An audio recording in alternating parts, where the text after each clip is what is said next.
En este programa hablamos mucho de astrofísica, de biomedicina, hablamos de muchas áreas de la ciencia y hoy nos vamos a detener en una importantísima. Se trata de un proyecto de investigación de la Universidad de Málaga, a través del cual su coordinador nos va a contar cómo puede la ciencia ayudar a la inclusión de personas, por ejemplo, en situación de discapacidad. Muy buenas, Ignacio, bienvenido a Conciencia. Ignacio Calderón Almendros, investigador y profesor de la Universidad de Málaga. Vamos a hablar de teoría e historia de la educación, pero que no se asuste nadie, que lo vamos a hacer en un ámbito precioso, el de la inclusión de la discapacidad en la educación, en las escuelas, en los institutos. Bienvenido a Conciencia. Muchas gracias. Un proyecto de investigación que tiene un título muy Narrativas emergentes sobre la escuela inclusiva. ¿Qué quiere decir esto? Bueno, pues quiere decir que desde hace tiempo nos dimos cuenta del valor de las narrativas que van saliendo a partir de la gente común y corriente, de madres, de padres, de estudiantes, de docentes que sin ningún tipo de pretensión consiguen hacer análisis pues muy fuertes, muy valiosos, que nos pueden servir para pensar mejor cómo hacer la escuela más inclusiva. Y entonces el proyecto de investigación lo que ha pretendido ha sido recuperar todas esas narrativas y propiciar también que esas narrativas, que muchas veces son individuales, una madre en su conocimiento de su hijo o de su hija que comienza a ver la realidad de una manera diferente a como la veía antes, digamos ese planteamiento que es inicialmente individual, hemos tratado de hacerlo más colectivo, de modo que unas personas vayan contribuyendo a las narrativas de otras personas. Vale, partimos de la base de que hay una sensibilidad especial por incluir en nuestra educación, normalizar chicos y chicas, por ejemplo, síndrome Down. ¿Parte el proyecto con síndrome Down o estamos hablando de todo tipo de discapacidad? Pero en tu caso, tu sensibilidad era síndrome Down, tienes un hermano síndrome Down, eso lo tenemos en común, yo también, y te das cuenta de que a tu alrededor hay algo que no encaja. Y como profesor, como investigador, decides abrir una línea de investigación para unir esa necesidad de la sociedad y que ves a tu alrededor con lo que podría o debería ser. Claro, en parte esa relación con lo personal es la que me hace la que me permite ver la realidad de otra manera. Y también encuentro a gente, particularmente mi madre, que me ayuda a mirar las cosas de otra manera. Al ver, mi madre nunca tuvo estudios ni primarios, no pudo estar en la escuela, era la hermana mayor de muchos hermanos y hermanas, y sin embargo, eso no fue un obstáculo para que ella pudiera hacer una comprensión de la realidad que vivía, en este caso mi hermano, de una manera muy profunda. Yo hice mi tesis doctoral con esa historia. Ella no tenía la tesis, pero iba tirando para adelante, ¿verdad? Así es, ella me buscaba todo el tiempo, me preguntaba, ella estaba siempre muy interesada. La cuestión es que aquello fue un espejo en el que mirarme y en el que darme cuenta de que había mucha gente común y corriente que, digamos, sin ninguna pretensión, tiene esquemas, análisis que son mucho más profundos que incluso los que hacemos, los que hemos hecho históricamente los teóricos, los académicos, los investigadores. Y que si nos vamos a hacer, yo inicialmente hacía etnografía, buscaba cuáles eran esas construcciones, podíamos mejorar mucho la respuesta que hacíamos a las escuelas, entender la realidad y tratar de transformarla. Tú que tienes esa perspectiva, esa mirada de la escuela, ¿cómo ha cambiado, cómo ha evolucionado? ¿Crees que hay un momento en el que se da un salto cualitativo en este sentido? Bueno, sí, hay un momento que ahora vamos a cumplir 30 años del Tratado de Salamanca, que es un gran acuerdo internacional para pasar de lo que hasta ese momento había sido la integración a procesos de inclusión, en los que se entiende que es la escuela la que tiene que transformarse porque las personas son las correctas. Este para mí fue no solo para mí, pero para los investigadores de todo el mundo fue un gran hito en el que incluso los gobiernos se comprometen a dar pasos para que sean las escuelas las que se transformen.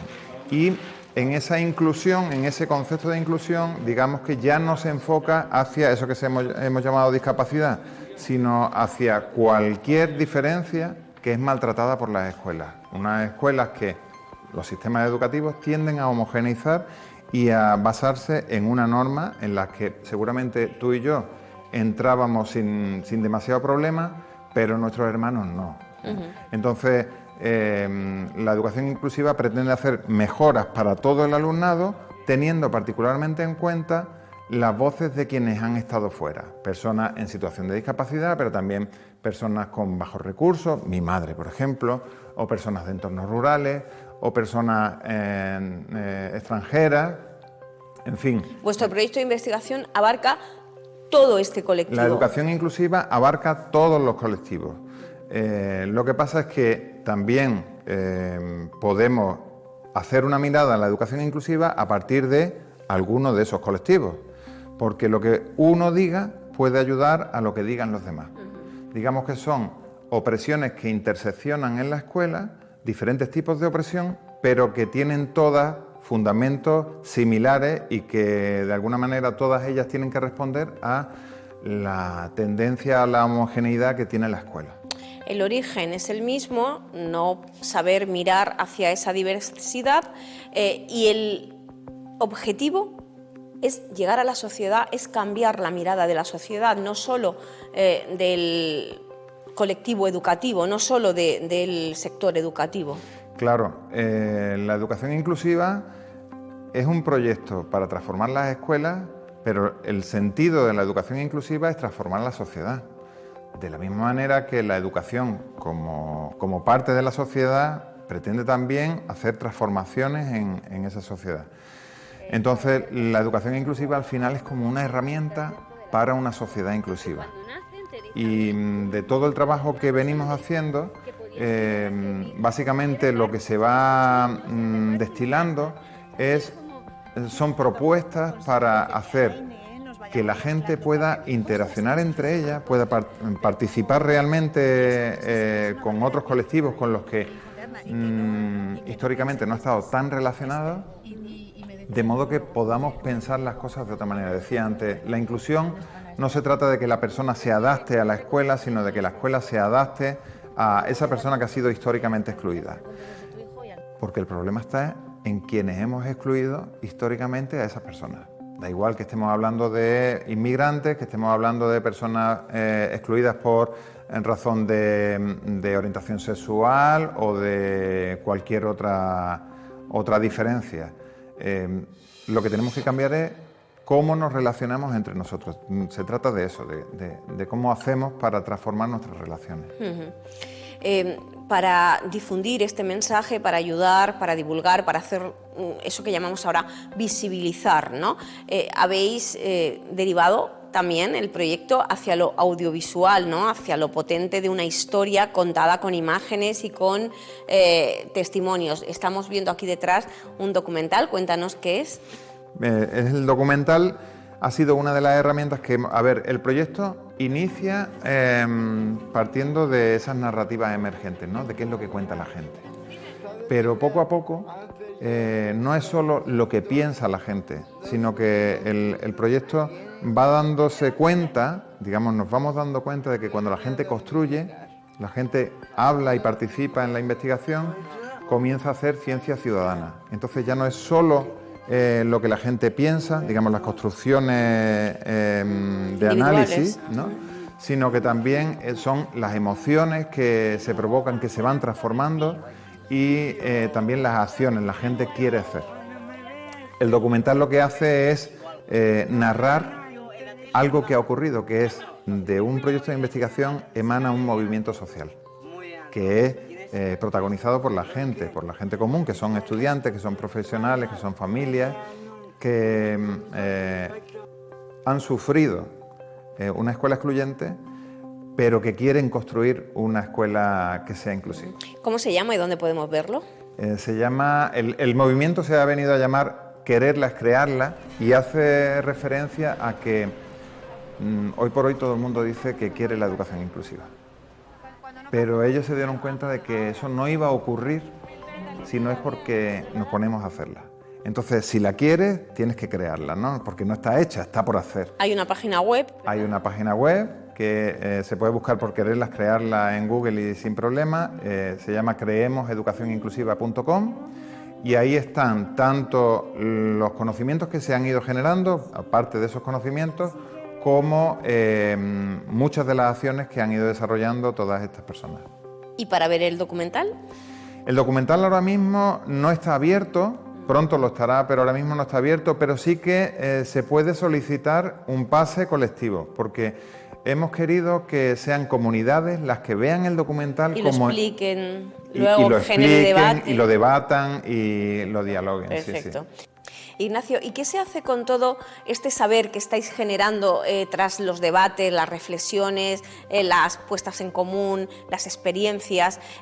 ¿Se genera algún tipo de herramienta? La comunidad educativa que ahora nos está viendo y quiera poner en marcha o mejorar sus prácticas, ¿qué puede hacer? Bueno, nosotros hemos ido recogiendo historias, ¿verdad? Historias que son personales. Esas historias hemos intentado ir entrelazándolas. Esas historias están a disposición en la página web, muchas de ellas. Y esas historias lo que hacen es poner un nuevo suelo.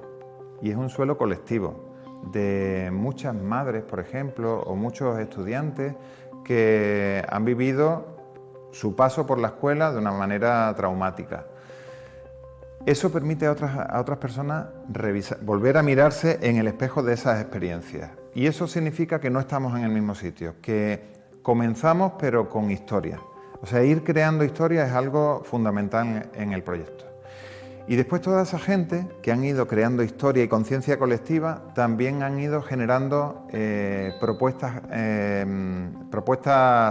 prácticas para las escuelas. Por ejemplo, han ido creando guías que son como paso a paso. Son guías que permiten a otras comunidades ir desarrollando sus propias propuestas. Una escuela en Almáchar, aquí en la comarca de la Sarquía, en Málaga, que hace una experiencia de investigación-acción participativa contando con toda la comunidad, que después de haber hecho todo su proceso, lo cuenta y cuenta cuáles han sido los pasos que han desarrollado, de modo que otras escuelas pueden hacer ese paso a paso. O el grupo de estudiantes que genera una guía para otros estudiantes, de modo que cualquier estudiante en su propia escuela puede comenzar su propio proyecto. ¿Y todo eso está reflejado en Quererla es crearla? Todo eso está en la página web. Igual que tutoriales, una guía para orientadores y orientadoras, una guía del disentimiento, una guía que han hecho un grupo de madres que han dicho que el cambio social no se produce por consenso, sino por personas que han dicho esto no me parece bien. Entonces han contado cómo ellas han ido haciendo para mostrar en la escuela que hay cosas que hemos normalizado pero que no son para nada normales ni correctas. Es un proyecto de investigación que no está naciendo, que está muy consolidado y que tiene premios incluso a nivel internacional, ¿verdad? Sí. El año pasado consiguió un premio, le dieron un premio de la Asociación Americana de Investigación Educativa, es la asociación de investigadores e investigadoras más grandes del mundo. Fuimos a recogerlo a Chicago y ahí particularmente premiaron a un grupo de estudiantes, que es un grupo de estudiantes de secundaria que no son investigados, sino que son parte de los investigadores. Digamos que uno de los avances del proyecto de investigación es que no investigamos a la gente, sino que investigamos con la gente. y la gente, en este caso el grupo de estudiantes, es un grupo de estudiantes de diferentes lugares de España en los que interseccionan muchas de esas opresiones de las que antes hablábamos. ¿Y cómo lo hacen? Explícanos cómo es el... Bueno, el proceso fue precioso, fue un año de análisis de sus propias experiencias, poniendo ellos en común sus propias experiencias, todo eso se grababa. Y una vez estuvieron pensando en sus propias experiencias, la propuesta fue, bueno, vamos a hacer una guía, ¿por qué no hacemos una guía en la que vosotros expliquéis, ayudéis a otros estudiantes a hacer las escuelas inclusivas? Porque eso no es una cuestión del profesorado solo, es una cuestión de toda la comunidad. Entonces hicieron una guía a través del análisis que ellos y ellas hicieron de lo que habían dicho previamente, de todas esas conversaciones que habían mantenido acerca de sus experiencias. Sus experiencias podían ser de disfrute o de frustración, aburrimiento, frustración, violencia, aburrimiento, en fin. Digamos que fueron hablando de todo eso y eso fue la materia prima para su propio análisis. Ya para terminar, se ha pasado enseguida la entrevista, es muy interesante el tema y desde luego fundamental lo que hacéis.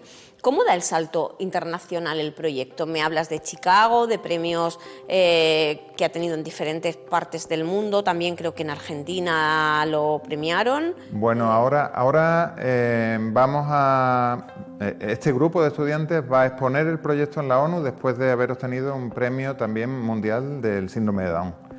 Pero solo hay una persona, en el grupo de estudiantes solo hay una persona con síndrome de Down. Te iba a preguntar eso, ¿hay alguien con discapacidad? Una sola persona con síndrome de Down, hay más personas en situación de discapacidad, pero lo que viene a decir es que ese premio es un espaldarazo a la lógica de la inclusión, que no es a una persona, es a un colectivo que aprende a vivir juntos. Y entonces ahora van ellos a contar un poco esa historia, cómo han aprendido a vivir juntos, a aprender, han aprendido a aprender juntos. Uh-huh. Qué interesante. Ignacio, muchísimas gracias por estar hoy aquí en Conciencia. Espero hablar contigo pronto y que me continúes contando cómo evoluciona. Y gracias, desde luego, por lo que hacéis, pues en nombre no solo de la divulgación científica, sino de las familias, de esas madres que todo lo pueden y de nuestros hermanos y quienes nos rodean, que necesitan que investigadores y que la ciencia también ayuden a que lo que parece que está bien y no está tan bien se ponga sobre la mesa. Gracias. Muchas gracias. Hasta aquí nuestro programa hoy, pero en 7 días estamos de nuevo en la Radio Televisión Pública de Andalucía, en Conciencia, para contarles todo lo que hacen nuestros científicos y nuestras científicas. No nos fallen.